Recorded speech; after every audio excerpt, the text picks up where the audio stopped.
භූමිතිරි අනුපාතය එහෙමත් නැත්නම් ස්ත්‍රී පුරුෂ අනුපාතය කියලා කියන්නේ සෑම කාන්තාවන් 100 දෙනෙකුටම සිටින පිරිමින් සංඛ්‍යාවක් වන අතර මෙය වැදගත් ජන විකාශ දර්ශකයක් වෙනවා. මේ භූමිතිරි අනුපාතය සමාජ හා ආර්ථික අංශ කෙරෙහි දීර්ඝකාලීන ජනගහන ස්ථාවරත්වයට බලපාන සාධකයක් විදිහට සලකනු ලබනවා. ජනලේඛන හා සංඛ්‍යාලේඛන දෙපාර්තමේන්තුව විසින් ප්‍රකාශයට පත් කරන ලද 2024 සංගණන දත්තවලට අනුව ශ්‍රී ලංකාවේ භූමිතිරි අනුපාතය 93.3ක් ලෙස තමයි වාර්තා වෙලා තියෙන්නේ. ඒ වගේම 2024 ජන හා නිවාස සංගණනයට අනුව වැඩිම භූමිතිරි අනුපාතයක් සහිත දිස්ත්‍රික්කය වන්නේ මොනරාගල දිස්ත්‍රික්කය. ඒ වගේම 2024 වර්ෂයේ ජන හා නිවාස සංගණනයට අනුව අඩුම භූමිතිරි අනුපාතයක් සහිත දිස්ත්‍රික්කය වන්නේ මඩකලපුව දිස්ත්‍රික්කයයි.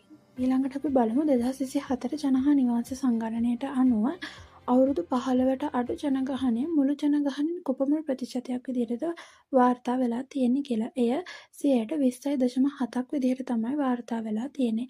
ඒ වගේම අවුරුදු 15ත් 64ත් අතර ජනගහනය මුළු ජනගහනයෙන් ප්‍රතිශතයක් විදිහට ගත්තොත් එමේ වාර්තා වෙලා තියෙන්නේ 66.7ක් විදිහට. ඒ වගේම 2024 ජන හා නිවාස සංගණනයට අනුව අවුරුදු 65ට වැඩි ජනගහනය මුළු ජනගහනයෙන් කොපමණ ප්‍රතිශතයක්ද? මෙය වාර්තා වෙන්නේ 12.6ක් විදිහට.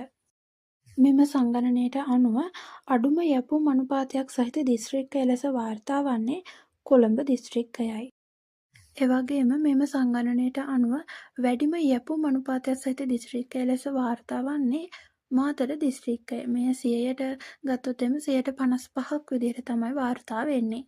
මේ අනුව 2024 වර්ෂයේ පැවති ජන හා නිවාස සංගණනයට අනුව යැපුම් අනුපාතය වාර්තා වන්නේ 49.8ක් විදිහට. තවත් මේ වගේ වැදගත් කරුණු වලින් ඔබේ මතක පොත පුරව ගන්න අදම රුවිස් ඩයරි එක එකතු වෙන්න.